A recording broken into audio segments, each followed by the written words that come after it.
Hello सांग माने जय जगन्नाथ। आज आम बनभोजी करने को जाइलु। देखु आम समस्ते जाइलु 9 जन मिसी चिकेन दही बैगण फुलकोबी आलू चिप्स टमाटो खटा खीरी पांपड़ केते प्रकार आइटम होता। ये रोसे चलती पथर रे आम चुली बनई। वाव चुली आगुरी पथर जुड़ा जुड़ी हुई थिला।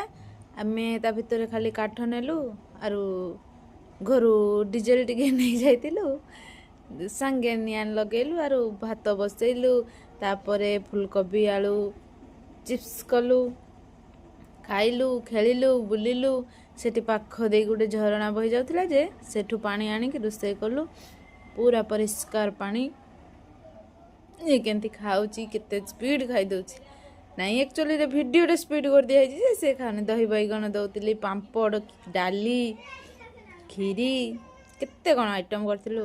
भोजीटे भोजी भलिया हवा दरकार ना।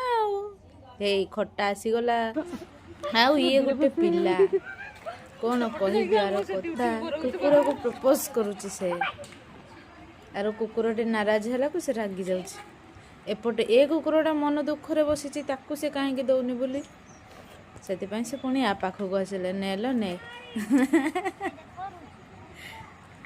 से भी नेला नाई। पिलाटा मन दुख है। एबे आमे फेरिलु संध्या राति हो जाइतिला फेरिला बेलकु जे ऑटो रे फेरिलु। रहउची संग माने टाटा।